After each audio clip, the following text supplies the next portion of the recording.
For almost 10 years, the United States had been tirelessly searching for one man, Osama bin Laden, the terrorist mastermind behind the September 11th attacks that killed almost 3,000 Americans and triggered a war that was still raging today. May 2, 2011. While the United States had toppled the Taliban, the government that was sheltering bin Laden at the time of the attacks, they had never been able to capture or kill the man. That was about to change. The CIA had been searching for bin Laden's secret base for years with no luck. He had managed to escape from Afghanistan, which was under U.S. occupation, and travel to the neighboring country of Pakistan. But in the mountains, rural regions of Pakistan, with little government oversight, it was easy for him to stay under the radar. The government had been looking for leads for years, but finally got their break in 2010, when their leads led them to a compound in Abbottabad. They began taking surveillance footage of the compound and determining the best way to breach it. What followed was one of the trickiest intelligence gathering operations in U.S. history. The compound was heavily guarded and in enemy territory. The U.S. had to rely heavily on local help to gather intelligence, and over a period of months they spied on the 3-story building. They learned every detail about the building, but a lot was still missing. For one thing, the infamous terror leader was incredibly secretive, so secretive that they were never able to capture an image of him coming in or out of the building, so everything was still circumstantial. But after an extended period of time, they were able to conclude that this was where Osama bin Laden was. Now it was time to take action. It was April 29th when President Obama was briefed on the details of the operation.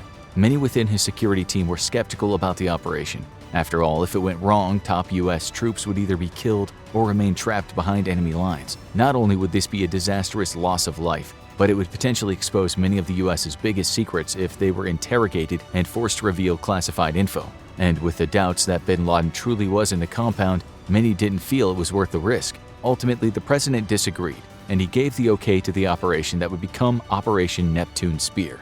And the people carrying it out would be the best of the best. Meet SEAL Team 6, an elite squadron of the highly trained Navy SEALs. They answer directly to the Joint Special Operations Command and carry out some of the most highly classified operations in the U.S. government. These include hostage rescue, special espionage missions, counterterrorism, targeting of enemy infrastructure, and direct action against the deadliest of U.S. enemies, like Osama bin Laden. They would be briefed on the mission, which would be classified as capture or kill. Officially, the U.S. has the policy of never killing an enemy who had already surrendered, but no one involved in the mission had any delusion that Osama bin Laden would ever surrender.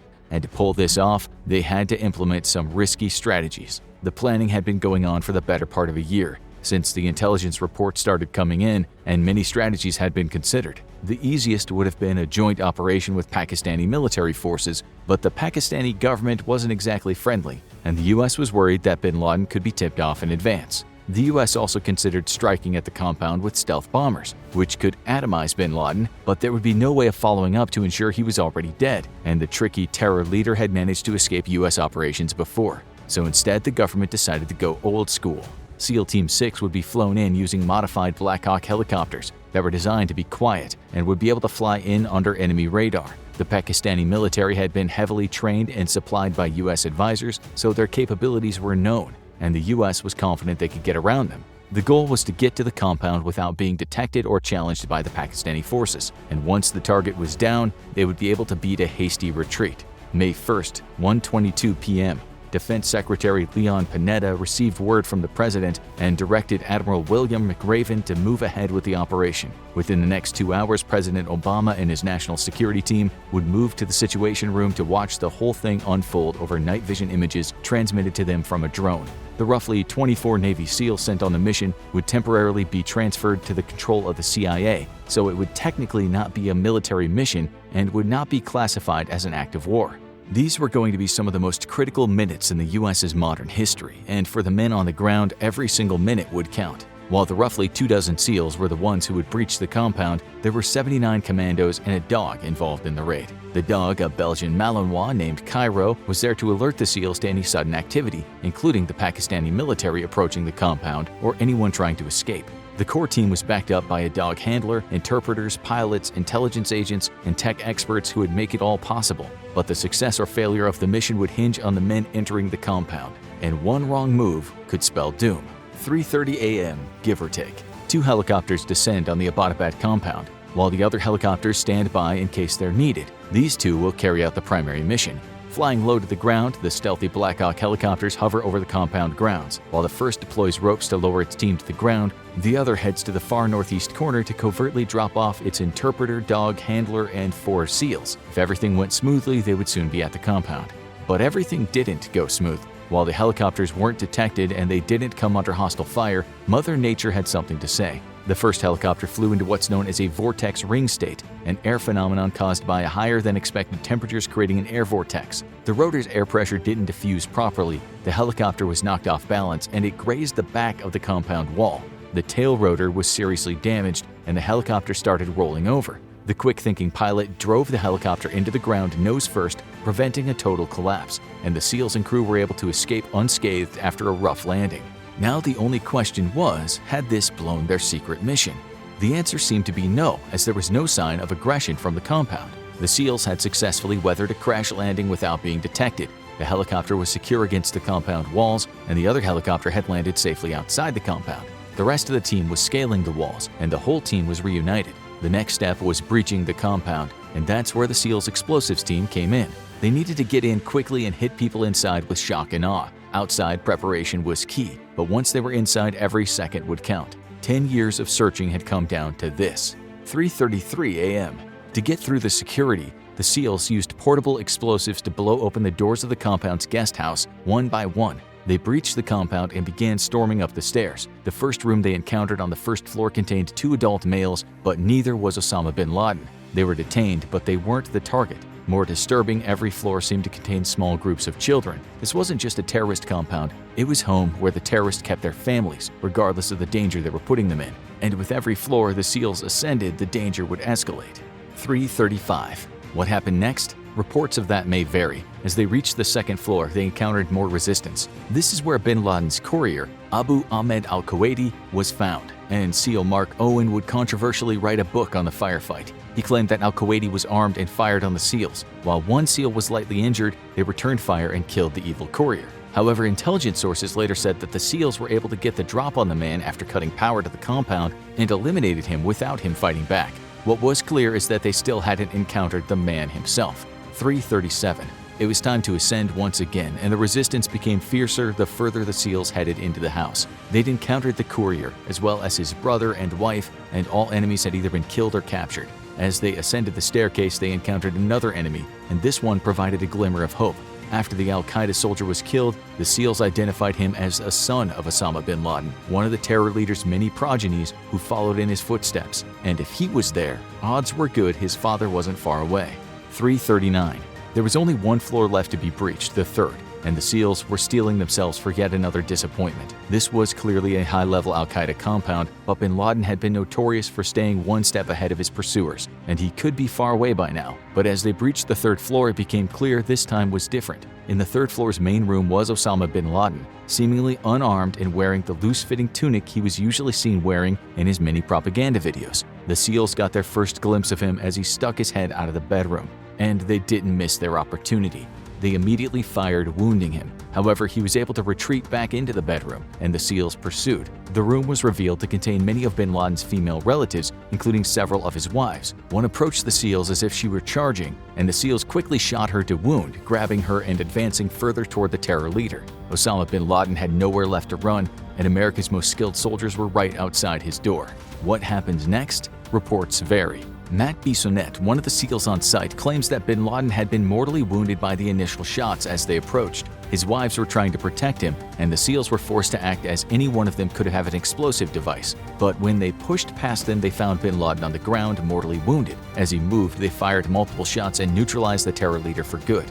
But another SEAL had a very different story. Robert J. O'Neill would become one of the first SEALs to identify himself as one of the men on the mission, and had a much more dramatic recollection of the events. In his retelling, Osama bin Laden might have been wounded, but he was far from neutralized. In fact, he was strong enough to grab one of the women in the room and hide behind her, using her as a human shield. As bin Laden pushed the hapless woman toward the SEALs, O'Neill quickly fired 2 shots directly into bin Laden's forehead and killed him. Which report was accurate? The Navy after-action report favors Bissonnette's retelling.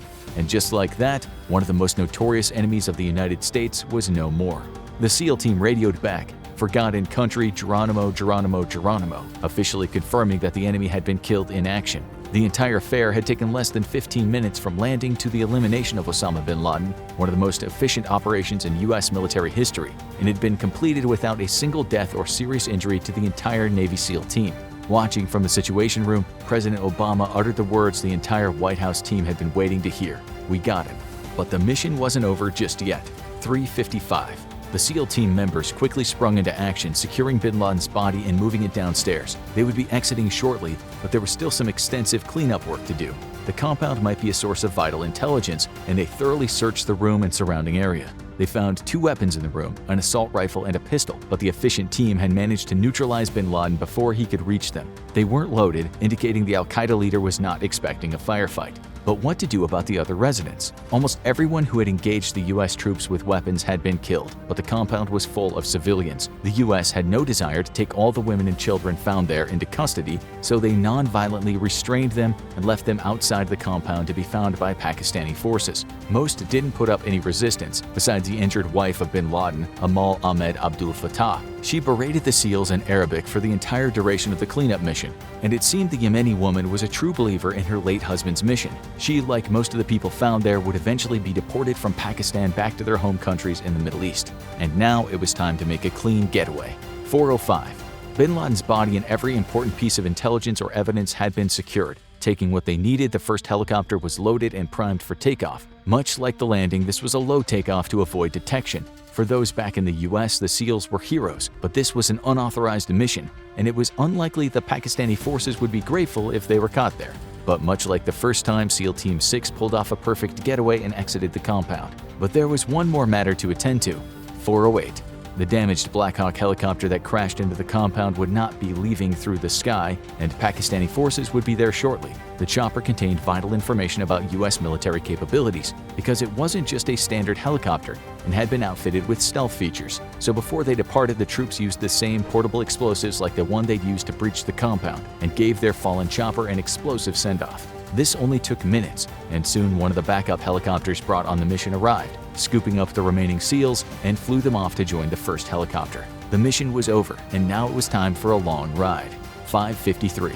The ride back was over an hour and a half, more than 3 times the length of the mission that killed Osama bin Laden. But now that it was over, they had to get back to safe territory, back in US-occupied Afghanistan, where the Americans had been fighting since the days after September 11th terror attacks. While it was unlikely the Pakistanis would fire on a US chopper if it was detected, a stealthy escape would go much smoother. So the US troops had some disinformation efforts. As the various explosions led to crowds before takeoff, an Urdu-speaking American military officer claimed it had been a Pakistani operation being carried out at the compound and to keep their distance. It worked, and the Americans landed safely at Bagram Airfield, carrying the body of Osama bin Laden.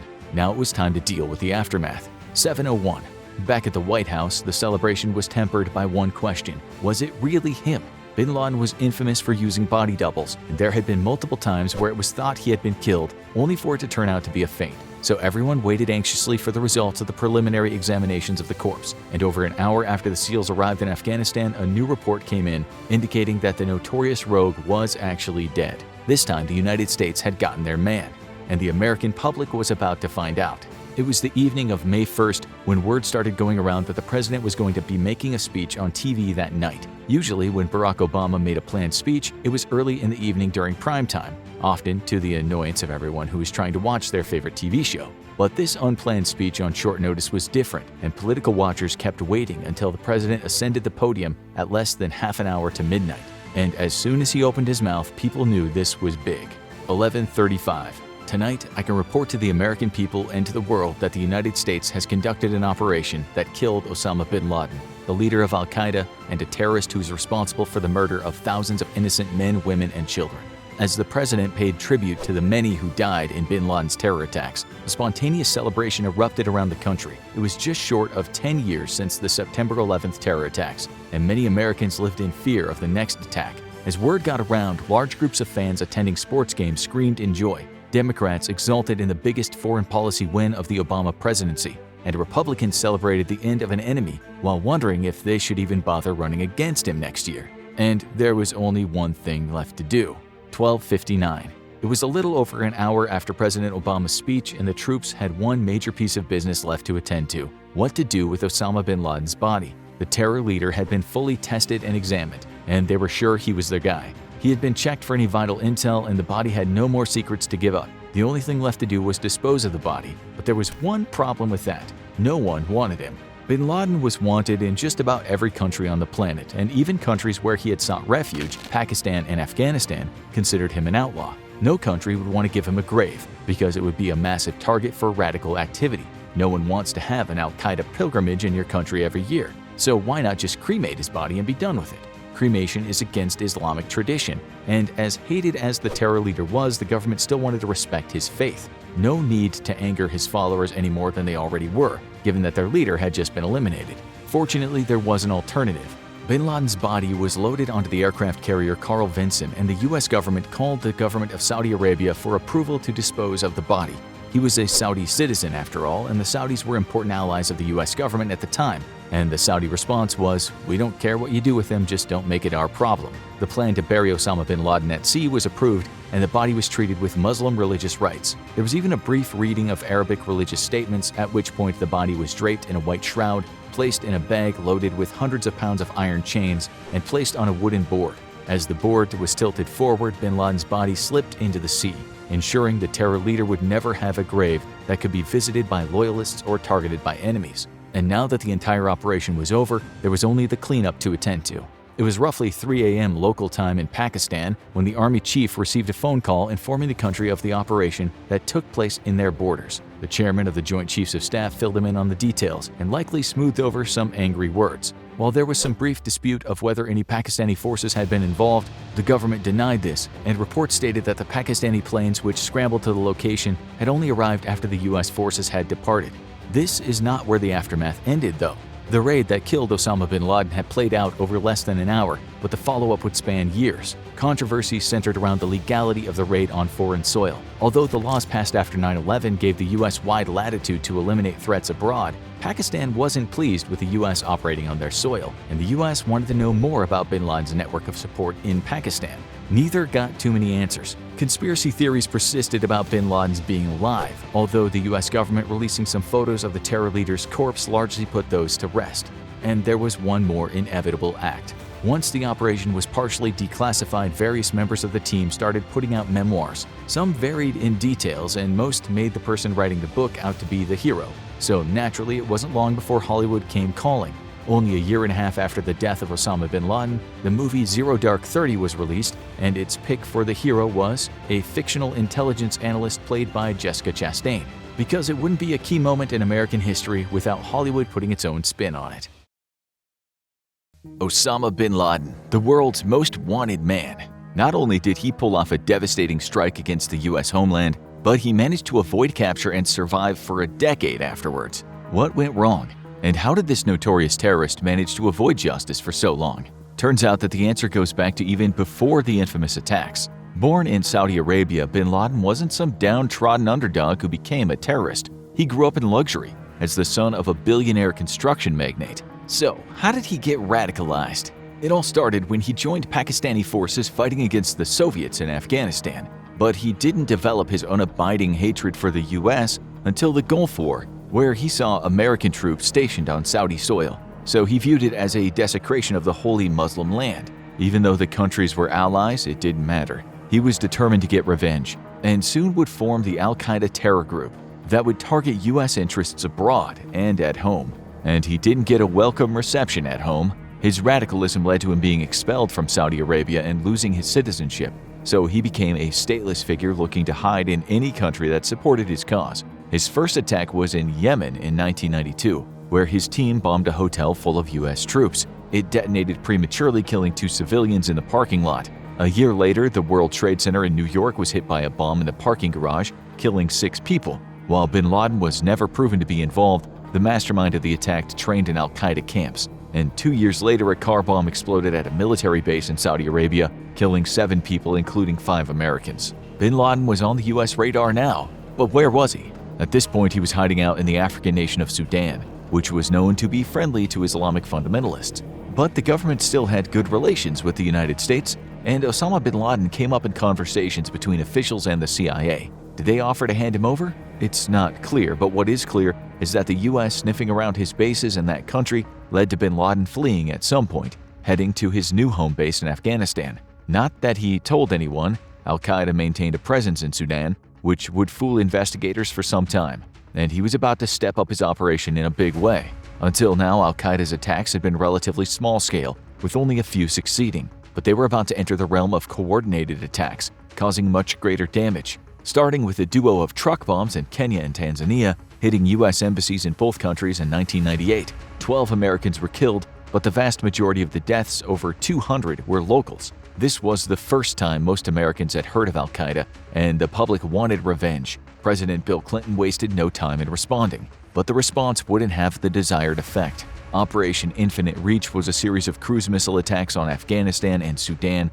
targeting Al-Qaeda training camps. This was the first official military engagement against a non-state actor, with many anti-war activists claiming it was an illegitimate attack because the U.S. wasn't at war with either of the nations. However, bin Laden wasn't killed by the attacks, and overall Operation Infinite Reach became a propaganda win for the extremist. This was shortly after the radical Taliban group took over Afghanistan, and the militant clerics refused to hand over bin Laden and deepened their ties with him. And so the war of attrition continued. Having proven he could hit big targets, bin Laden's next goal was to sink a U.S. ship.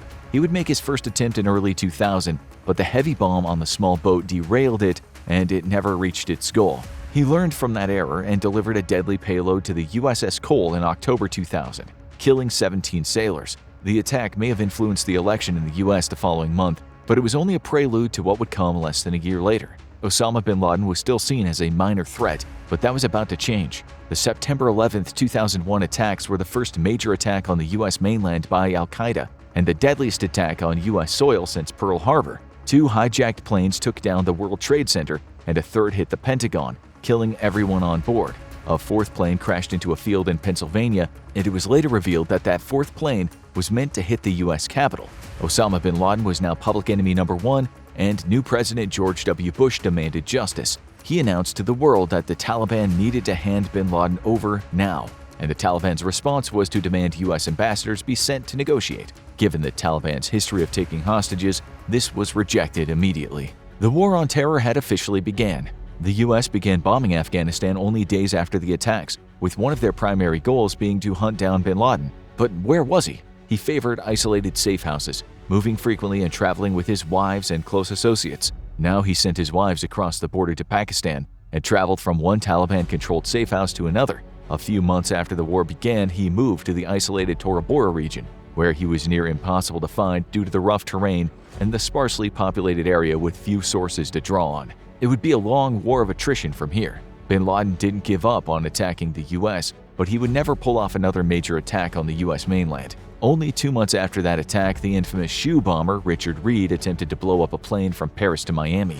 but failed to successfully ignite the explosives and was restrained on the plane. Security increased massively in the U.S. after the attacks, and bin Laden's options became limited. He would pull off attacks around the world in less secure locations, but now he was on the defensive. But that didn't mean he was done.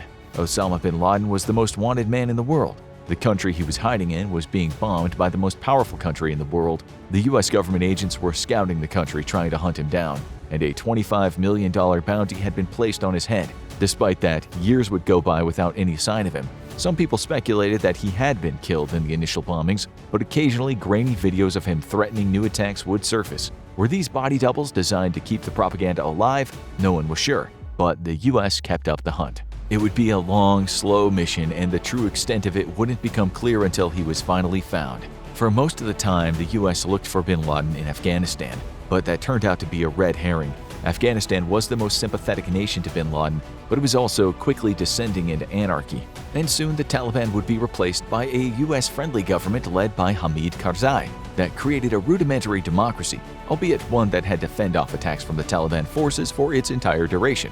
But bin Laden can no longer count on the Taliban to shield him, so a year after the 9/11 attacks, he traveled with his family across the border into a mountainous region of Pakistan. They moved from safe house to safe house for several years before moving to Abbottabad, where he would build his secret compound. So why did the U.S. not clue in on this sooner? Unlike Afghanistan, Pakistan was ostensibly a U.S. ally. The US was hesitant to anger their government because maintaining good relations with the nuclear power and being able to serve as a mediator for India and Pakistan was important. But Pakistan wasn't being forthcoming about what they knew about bin Laden's presence on their soil, and so the US had to rely on third-party sources. The regions where bin Laden stayed were dangerous, and any US soldier caught there couldn't rely on support from Pakistan's government, and the US would likely not be able to rescue them without a diplomatic scandal forming. So, information coming out of those regions was spotty for several years, and bin Laden was able to stay under the radar in Pakistan for all those years, but not forever. The US had to rely on unconventional sources of information for years, including the many detainees they'd captured and held at Guantanamo Bay in Cuba. This military prison camp held hundreds of al-Qaeda soldiers, as well as many people who claimed to just be people who were in the wrong place at the wrong time, and it could be difficult to tell who was who. But amid the sea of interrogations, many of which led to dead ends, one name showed up: Abu Ahmed al-Kawati, a man who was supposedly a courier working for bin Laden. It's not known when the officials first got the tip that he was working for bin Laden, but by 2007 they discovered the man's real name, Ibrahim Saeed Ahmed. The government now had its first real link to bin Laden's whereabouts. It would be a multi-year process to find the courier and his location, with it taking almost 2 years to discover his name to find his hometown, Abbottabad. The US was hesitant to make any moves in Pakistan until it knew more, but now it had a location, and Abbottabad was isolated enough that they could start sending in paramilitary operatives without arousing the suspicion of the Pakistani government. Over the next year, they'd follow Ahmed on his daily missions and track him repeatedly, making an appearance at a surprisingly secure compound that seemed out of place in the mountain town. But even this didn't give them what they needed. The CIA was able to set up a surveillance in the area and take countless shots of the compound. They were able to determine that it was a fortress designed to hide someone of significance. They saw many people coming in and out, but there was only one person they didn't see: Osama bin Laden. If he was inside, he was taking his security very seriously and had not left the compound in a long time. Neither had anyone known to be a member of his family. Not surprising, as his wives and children likely had very little autonomy. But based on the many guests, the CIA's best guess was that he was still living there with his youngest wives. But before they made a move, they needed proof. So began one of the most devious schemes in the operation. How do you get a notoriously paranoid and secretive terror leader to open his front door to you? Simple. You create a face that no reasonable or unreasonable person could object to. The United States recruited Dr. Shakil Afridi to approach the compound, claiming to be running a vaccination drive. With the help of some nurses, they were able to gain access to the compound to vaccinate the children, and also take some DNA samples that would potentially identify members of the bin Laden clan. It's not clear if the DNA ever did make its way to the US and provide the final piece of the puzzle, but when Dr. Afridi's role in the manhunt came out, he would become one of Pakistan's most wanted men. No good deed goes unpunished. Now all that was left was scouting out the location.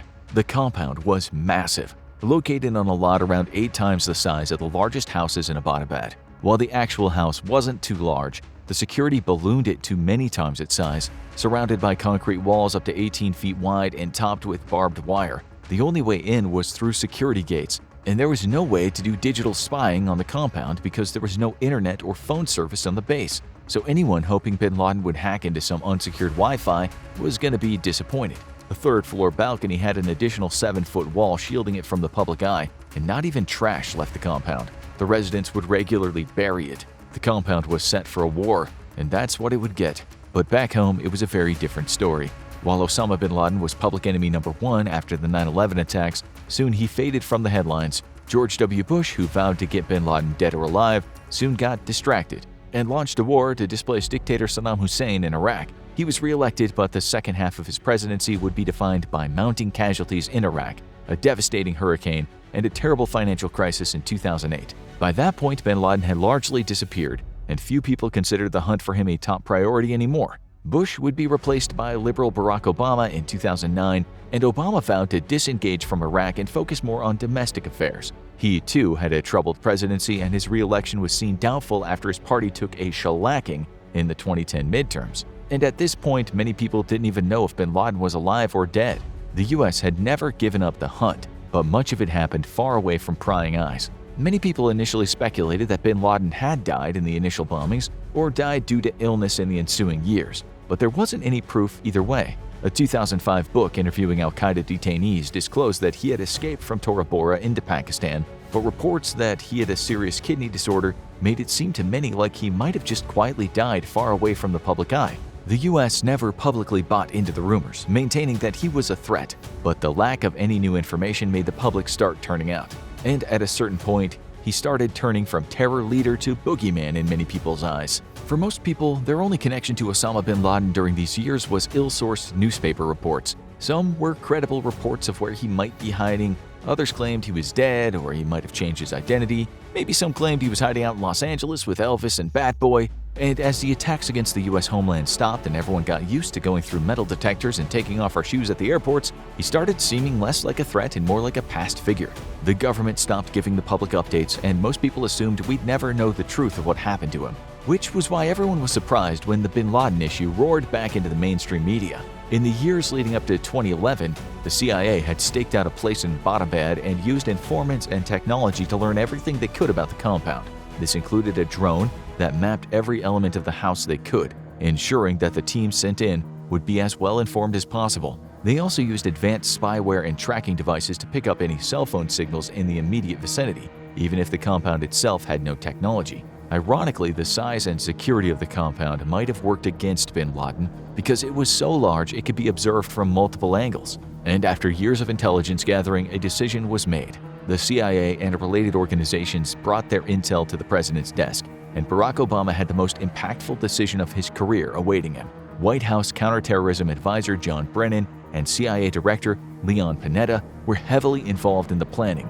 and they developed Operation Neptune Spear as a kill or capture operation. The US had the policy of not killing any enemy who surrendered, no matter how much blood they had on their hands. But no one expected bin Laden to surrender, and everything around the operation was based on that assumption. So it sounds like an easy decision. Well, not quite. Vice Admiral William McRaven, the commander of the Joint Special Operations Command, was one of the first to be briefed on the mission after the president. A veteran of special ops, he felt the commando team would be the best equipped to take out Osama bin Laden. A bombing strike wouldn't guarantee a kill, and bin Laden's body might never be identified. Plus, if there were civilian casualties, it could be seen as an act of war against Pakistan. But that was also the biggest challenge here: how to handle relations with Pakistan. No one knew how closely linked the Pakistani government was with the al-Qaeda leader. If the US government brought the intel to them and asked for a joint operation, they could get their man, or Pakistan could tip the terror leader off and allow him to disappear once again. They decided to go it alone. President Obama met with the National Security Council to hash out the details of the plan. Quickly ruling out the joint operation, Obama was hesitant to send a US team into harm's way. He seemed to favor a bombing mission at first, but the CIA said they weren't positive that there wasn't an underground bunker at the base. That meant a bombing mission might not do the job, and with little way to conduct post-mission intel, the truth might never come out. The bombs powerful enough to destroy an underground bunker would cause collateral damage, so that plan was put on hold, and instead McRaven was tasked with developing a foolproof plan for a commando raid, and it would fall on the best of the best. The Navy SEALs picked for their mission were among the most elite soldiers in the US military, most having 10 or more deployments to Afghanistan and skills including border infiltration and foreign language knowledge. They were brought in without being told the details of the mission and engaged in rehearsals of the raid in test compounds built in multiple locations. Whatever this mission was, it was big enough that the government built a massive facility just to train for it. When they were told that the government had found Osama bin Laden and it was their job to take him down, reportedly, every single one of them burst out cheering. Now that they knew the mission, they would be briefed on the last few details of the raid. They'd be flown in on modified Black Hawk helicopters designed to be quiet and nearly invisible on radar. The US had supplied much of Pakistan's military equipment and trained their soldiers, so they knew their capabilities and how to get around them, and they were confident they could counter them if they came under attack. But the goal was for Pakistan to know nothing about the raid until it was already done. If bin Laden had surrendered, he would be held at a nearby Air Force base, but that was unlikely. And the SEALs were informed that if they were captured, the government would negotiate for their release. But they wouldn't be able to send in a rescue mission. Now it all hinged on one man. Was this raid too risky?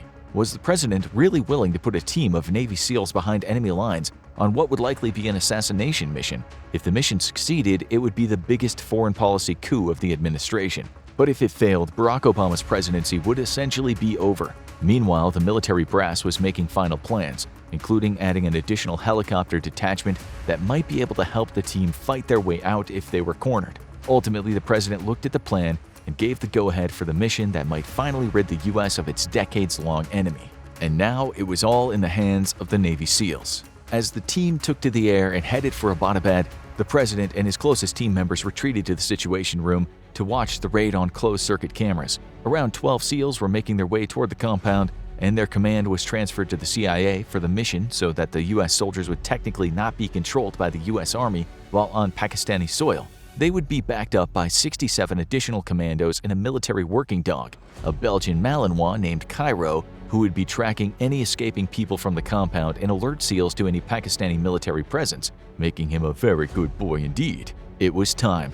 The two Black Hawk helicopters were accompanied by larger Chinook helicopters, holding back in case they were needed. The first helicopter would hover over the yard while its team rappelled to the ground, as the other copter would be around the perimeter and deploy the rest of the team plus the dog and an interpreter. But as they approached, one of the copters was hit by hazardous airflow conditions that caused it to spin out and be damaged. The pilot was able to avoid a crash, landing with some damage, but without any injuries or alerting security.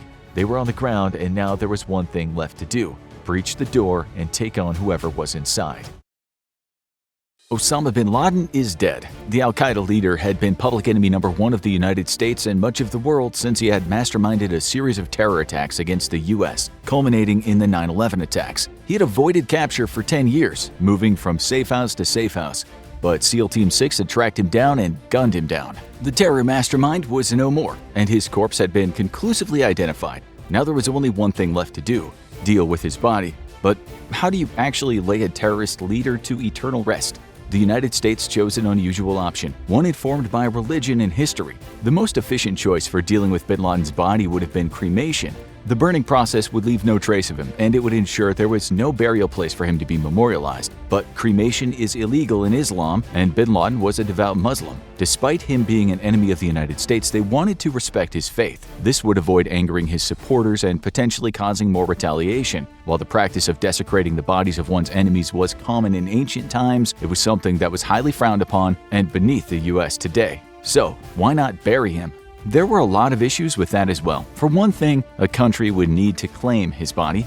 Bin Laden had died in Pakistan, but the Pakistani government denied all knowledge of his activities and certainly wasn't going to claim the body. He spent most of the last 10 years in Afghanistan, but the government there was US aligned now and actively fighting Bin Laden's supporters. To bring his body there for burial would rile up those terrorists and make the government's job harder. And then there was Bin Laden's country of origin, Saudi Arabia. While his initial motivation for becoming a terrorist was to avenge what he thought was the desecration of Saudi Arabia by the presence of US troops, the Saudis disagreed. They had invited those soldiers during the Gulf War and viewed bin Laden as a traitor and a terrorist. So clearly, no one wanted to take him, and burying a monster is always a tricky thing. Throughout history, those laying villains to rest have always had to play a tricky balancing act. When it comes to death row inmates, it's usually up to the family. They can claim the remains and bury them in a family plot, but it's possible that family members of the victim might come and disrupt their mourning. When Oklahoma City bomber Timothy McVeigh was executed, people realized the mad veteran might actually be allowed to be buried in Arlington until Congress passed a law banning anyone convicted of a capital crime from a military funeral. McVeigh's body was cremated, and many either meet the same end or are buried in prison cemeteries. But some notorious killers, including Ed Gein and Bonnie Parker, do have graves around the U.S.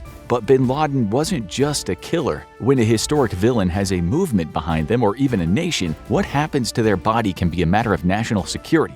When Abraham Lincoln's assassin John Wilkes Booth was gunned down, his body was initially taken into federal custody and held there for identification for an extended period. No doubt the government would have preferred to keep it there, but the Booth family was a powerful acting clan with influence, and eventually they were able to collect the body and take it home to the family plot in Baltimore. There he was buried alongside a small ceremony full of loyalists. While Maryland stayed in the Union, there were a lot of Confederate sympathizers there, and many no doubt saw Booth as a hero. While the Booth plot is still standing, John Wilkes Booth has only a small unmarked gravestone there. And he wasn't the only infamous figure to get sent off in this style. Francisco Franco was an outlier when it came to the fascist dictators of World War II. He had stayed out of the Axis alliance, and he was able to stay leader of Spain for decades. Even today, many survivors of his reign speak fondly of him. After all, they didn't experience anything bad, because they kept their heads down and didn't criticize him. And those who were targeted by him, well, most of them aren't around to talk about it. So when he died in 1975, he was given a state funeral and a prominent place in a mausoleum in the Valley of the Fallen, a massive monument built by Franco. This gave him a place of honor in the country and was a source of massive controversy until the government exhumed him in 2019, taking his remains to a smaller cemetery where his wife was buried. And he wasn't the only World War II-era leader who continued causing chaos after his death. So how do you memorialize a man who killed millions? Well, if that man was Joseph Stalin in the Soviet Union, you hold him up as a hero of the revolution and give them a massive state funeral. After Stalin's death from illness in 1953, he was laid to rest in Lenin's mausoleum and was memorialized by the top figures in the Soviet Union. A massive crowd gathered to pay their respects, and this caused a massive stampeding incident where hundreds of people died.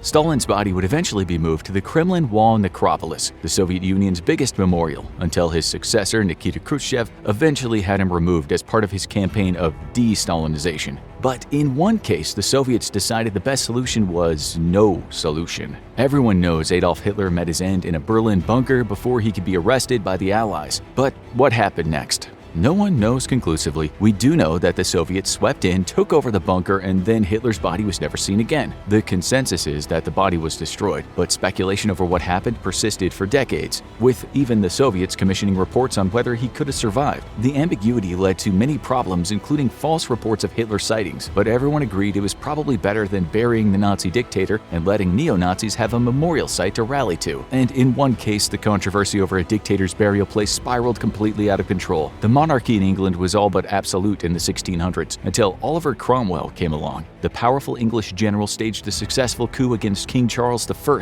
leading to the king's execution, after which he ruled as Lord Protector until his death. Under his tenure, he waged an aggressive foreign policy and persecuted Roman Catholics. His death led to a power vacuum, which eventually led to the Royalists returning to power, and the son of King Cromwell returned to the throne. One of his first acts was to order Cromwell's body removed from its tomb. He held a mock execution, beheaded the corpse, and the head of Cromwell was displayed on a pike and passed around for hundreds of years. So it's no wonder that the US wanted to be very careful about how to handle bin Laden's body. Cremation was out, and so was a proper burial. An anonymous, unmarked burial was likely discussed, but if word got out, it would cause chaos. So the decision was made to bury him at sea, with enough precautions to make sure no one could ever find or recover his body. But this wouldn't be any normal sea burial. Islamic tradition requires a body to be buried within 24 hours of death, so the US moved quickly as soon as his body was identified. They took pictures and conclusively identified him, and then transferred the body aboard the USS Carl Vinson. They then conducted Islamic burial rites, washing his body, wrapping him in a white cloth, and even bringing in an Arabic translator to provide religious rites. But they weren't going to be taking any chances. After bin Laden's body was fully shrouded and all the religious rites were over, it was draped in hundreds of pounds of iron chains and then loaded onto a wooden board. The board was pushed forward to the edge of the boat, tilted forward, and the terror leader's body slipped into the water, never to be seen again. Not only did this ensure Osama bin Laden would not have a grave that could become a shrine for extremists, but it guaranteed that no one would ever be able to find and recover his body. So this was probably a satisfactory solution for everyone, right? Not so much. Burial at sea isn't considered an appropriate Islamic rite if other options are available, and whether other options were available depends on your perspective. Some said the US should have let bin Laden be buried in one of his many home bases, while others felt he didn't deserve the respect that he was given with a burial at sea. Along with the controversy over how he was eliminated by the Navy SEALs, this would linger for years, but no one would be really able to do anything about it because Osama bin Laden's body was miles below the ocean surface. Want to know more about the fateful day that Osama bin Laden's luck ran out? Check out how SEAL Team took down Osama bin Laden minute by minute, or check out what happened to Hitler's body for all the secrets of another monster's final moments.